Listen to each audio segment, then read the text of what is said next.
பிரியமானவர்களே, உங்கள் யாவருக்கும் மீட்பெரும் இரட்சகரமாகிய இயேசு கிறிஸ்துவின் இனிதான நாமத்தினாலே என் அன்பின் வாழ்த்துக்களை தெரிவித்துக் கொள்கிறேன். இந்த நாள் உங்களுக்கு ஆசீர்வாதமாய் இருக்கும்படி உங்களை மனதார வாழ்த்துகிறேன். கர்த்தர் உங்களை ஆசீர்வதிப்பாராக.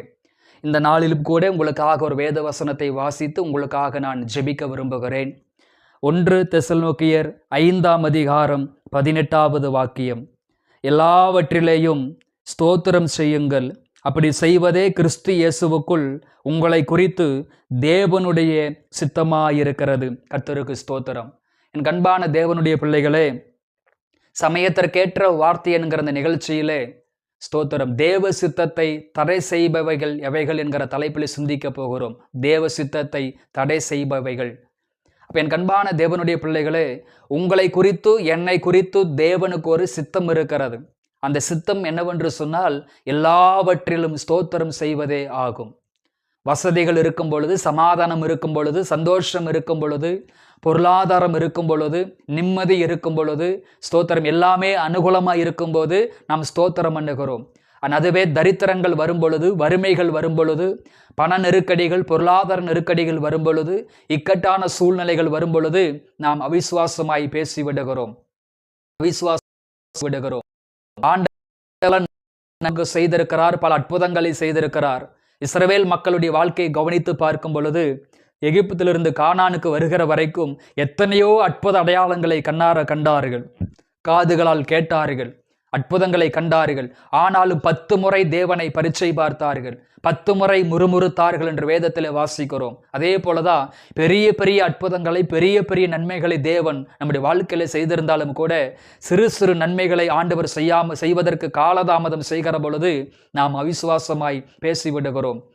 தேவ மனிதனாகி யோபுடைய வாழ்க்கையை கவனித்து பார்க்கும் பொழுது, நன்மையை பெற்றபோது மாத்திரம் அவர் ஸ்தோத்திரம் செய்யவில்லை. இழப்புகள் வந்தது, மரணங்கள் வந்தது, ஸ்தோத்திரம் அவமானங்கள் வந்தது, நிந்தைகள் வந்தது, நெருக்கடிகள் வந்தது. அந்த நேரத்தில் கூட யோபு சொல்லுகிறார், கர்த்தர் கொடுத்தார், கர்த்தர் எடுத்தார், கர்த்தருடைய நாமத்திற்கு ஸ்தோத்திரம். தேவன் கையில் நன்மையை பெற்ற நாம் தீமையும் பெற வேண்டாமோ என்று அவர் கேள்வி கேட்கிறார். பருமையான பகல் வேளை எல்லா சூழ்நிலையிலும் நீங்கள் ஸ்தோத்திரம் பண்ண வேண்டும் என்று தெய்வம் உங்களை குறித்து விரும்புகிறார். அப்ப ஏன் நம்மால் தேவ சித்தம் செய்ய முடியவில்லை அப்படின்னு நம்ம படிக்க போகிறோம். நம்ம ஏன் தேவ சித்தம் செய்ய முடியவில்லை, தேவ சித்தத்தை தடை செய்வது எது அப்படின்னு பார்க்கும் பொழுது, ஒரு தேசத்தில் ஏன் தேவ சித்தம் செய்ய முடியவில்லை, ஒரு சபை, ஒரு ஊழியன், ஒரு தேவ பிள்ளை ஏன் ஒரு தேசத்தில் தேவ சித்தம் செய்ய முடியவில்லை என்று பார்க்கும் பொழுது, அந்த தேசாதிபத்திய வல்லமை தடை செய்கிறது. ஒரு தேசத்தில் ஒரு சபை, ஒரு ஊழியக்காரன், ஒரு தேவ பிள்ளை தேவ சித்தத்தை செய்வதற்கு அந்த தேசத்திலே போராடுகிற, அந்த பட்டணத்தில் போராடுகிற, அந்த கிராமத்திலே போராடுகிற தேசாதிபத்திய வல்லமைகள், அந்தகார வல்லமைகள் தேவ சித்தம் செய்ய முடியாதபடி அது போராடி கொண்டே இருக்கும். அப்ப தேசத்தில் தேவ சித்தம் செய்வதற்கு தேசாதிபத்திய வல்லமைகள் தடையாயிருக்கிறது. 2வது, சபையிலே தேவ சித்தம் செய்வதற்கு எது தடையாயிருக்கிறது என்று பார்க்கும் பொழுது, பொறாமை ஆவி, எரிச்சலின் ஆவிகள். பொறாமையின் ஆவி சபைக்குள் இருக்கிற வரைக்கும் சபையில தேவ சித்தம் நிறைவேறாது.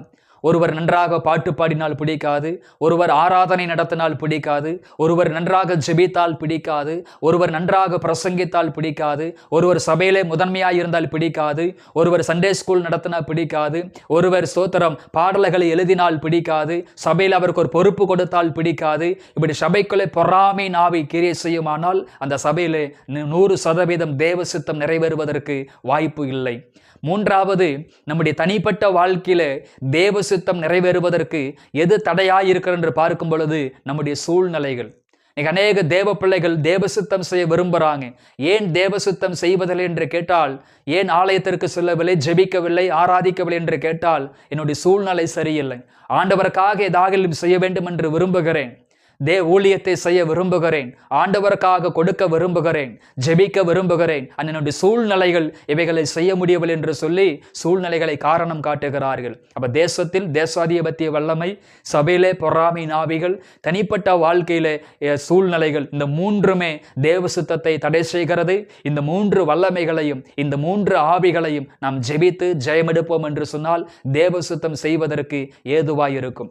பண்பானவர்களே, தேவ சித்தம் ஸ்தோத்திரம் செய்வதே தேவனுடைய சித்தமாயிருக்கிறது. அப்ப ஏன் ஸ்தோத்திரம் செய்ய முடியவில்லை? ஏன் அநேகரால் தெய்வத்திற்கு நன்றியாக வாழ முடியவில்லை? ஏன் தெய்வத்திற்கு ஸ்தோத்திரம் நன்றி சொல்ல முடியவில்லை என்று பார்க்கும் பொழுது, முதலாவதாக முறுமுறுக்கிறவர்களால் தேவனுக்கு ஸ்தோத்திரம் பண்ண முடியாது. இது ஒரு வகையான ஆவி. இஸ்ரவேல் மக்கள் எகிப்திலிருந்து கானானுக்கு புறப்பட்டு வந்த அந்த 40 வருடத்தில் எத்தனையோ பெரிய பெரிய அற்புதங்களையும் அடையாளங்களையும் கண்ணார கண்டார்கள். ஆனால் சின்ன சின்ன வாசல்கள் அடைக்கப்படும் பொழுது, சிறு சிறு நன்மைகள் மறுக்கப்பட்ட பொழுது, ஆண்டவர் கொஞ்சம் அவர்களை பரிசோதித்த பொழுது அவர்கள் சோர்ந்து போனார்கள், தளர்ந்து போனார்கள். வனாந்தரத்தில் கொல்லவாயங்களை கொண்டு வந்தீர், அழிக்கவாயங்களை கொண்டு வந்தீர், ஆண்டவர் எங்களை கைவிட்டார் என்று சொல்லி 10 முறை பரீட்சை பார்த்தார்கள், 10 முறை முறுமுறுத்தார்கள் என்று வேதத்தில் வாசிக்கிறோம். பெரிய பெரிய அற்புதங்களை செய்திருந்தாலும் ஒரு சின்ன அற்புதம் நடக்கலைங்கிறதுக்காக முறுமுறுத்தார்கள். அதே போல ஆண்டவர் நம்முடைய தனிப்பட்ட வாழ்க்கையிலும் குடும்ப வாழ்க்கையிலும் எத்தனையோ நன்மைகளை செய்திருந்தும் ஒரு சின்ன அற்புதம் காலதாமதம் ஆனவுடனேயே நாம் அவிசுவாசமாய் பேசிவிடுகிறோம். என் கண்பானவர்களே, முறுமுறுப்பு உங்களுக்குள் இருக்குமானால் நீங்கள் தேவ சித்தத்தை செய்ய முடியாது. இந்த பகல் வேளை முறுமுறுப்பின் ஆவியை நம்மை விட்டு எடுத்து போட வேண்டும். இரண்டாவது, யாரால் தேவ சித்தம் செய்ய முடியாது என்று பார்க்கும் பொழுது, ஸ்தோத்திரம் செய்ய முடியாது என்று பார்க்கும் பொழுது, தெய்வத்தை விட உலகத்தை அதிகமாய் சிநேகிக்கிறவங்க ஸ்தோத்திரம் பண்ணவே முடியாது. ஸ்தோத்திரம் செய்வதுதான் தேவ சித்தம். அப்ப ஏன் நன்றியோடு வாழ முடியல?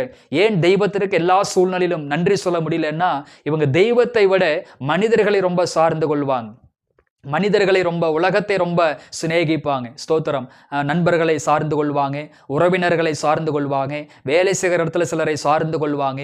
மனிதர்களையும் உலகத்தையும் அதிகமாக சிநேகிக்கிறதுனால தேவனுக்கு நன்றி சொல்ல முடியாது. என் கண்பானவர்களே, உலக சிநேகம் தேவனுக்கு விரோதமான பகையாய் இருக்கிறது.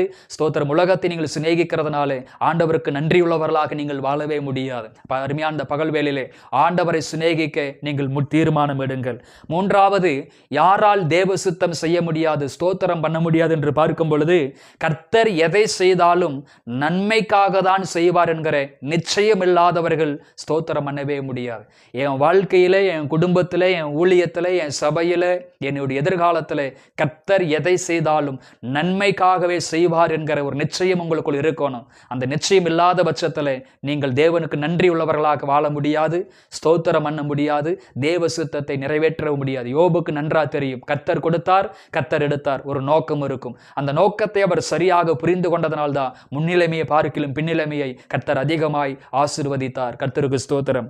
நாலாவது, யாரால் தேவ சித்தம் செய்ய முடியாது, யாரால் தேவனுக்கு ஸ்தோத்திரம் பண்ண முடியாது என்று பார்க்கும் பொழுது, கர்த்தர் அனுமதிக்காமல் என் வாழ்க்கையில் ஒன்றும் நடக்காது என்கிற நிச்சயம் இல்லாதவர்களால். ஒரு காரியத்தை புரிந்து கொள்ளணும். உங்கள் வாழ்க்கையிலும், உங்கள் குடும்பத்திலும், உங்கள் எதிர்காலத்திலும், உங்கள் ஊழியத்திலும், உங்கள் வேலை ஸ்தலத்திலும் ஆண்டவர் அனுமதிக்காமல் ஒன்றும் நடக்காது. ஆண்டவர் உங்களை ரட்சித்திருக்கிறார், அபிஷேகித்திருக்கிறார், அவருடைய கரம் உங்கள் மேல் இருக்கிறது. அவர் அனுமதிக்காமல் ஒன்றும் நடக்காது. தானியேல் ஏன் ராஜாவுக்கு பயப்படவில்லை? ஷாத்ராக், மேஷக், ஆபேத்நேகோ ஏன் அக்கினியை பார்த்து பயப்படவில்லை? தானியேல் ஏன் சிங்ககபியை பார்த்து பயப்படவில்லை என்று சொன்னால், கர்த்தர் அனுமதிக்காம என் வாழ்க்கையில் ஒன்றும் நடக்காது என்கிற நிச்சயம் அவங்களுக்குள் இருந்ததுனால தான். ஸ்தோத்திரம். தப்புவித்தாலும் தப்புவிக்காமல் போனாலும், விடுவித்தாலும் விடுவிக்காமல் போனாலும் என்று சொல்லி தைரியமாக பேசினார்கள், போல்டா பேசினாங்க. அதனால்தான் ஸ்தோத்திரம், உலகமெங்கிலும் அவங்களுடைய காரியங்கள் ஜெயமாக இருந்தது. ஒரு காரியத்தை மாத்திரம் நன்றாக புரிந்து கொள்ளுங்கள். கர்த்தர் எதை செய்தாலும் நன்மைக்காக தான் செய்வார். கர்த்தர் அனுமதிக்காமல் என் வாழ்க்கையில் எதுவும் நடக்காது என்கிற நிச்சயத்தோடு நீங்கள் வாழ்வீர்களானால் எல்லாவற்றிலும் உங்களால் கர்த்தருக்கு ஸ்தோத்திரம் பண்ண முடியும். தொடர்ந்து தேவ சித்தத்தை நிறைவேற்ற முடியும். சபையிலும், தேசத்திலும், உங்கள் வாழ்க்கையிலும், உங்கள் குடும்பத்திலும் தேவ சித்தம் நிறைவேறுவதற்கு ஒப்புக் கொடுங்க. தொடர்ந்து விசுவாசத்திலும், தேவ கிருபையிலும், ஜெபத்திலும் முன்னேறி செல்லுங்கள். இந்த நாள் உங்களுக்கு ஆசீர்வாதமாக இருக்கும்படி உங்களை மனதார வாழ்த்துகிறேன். God bless you.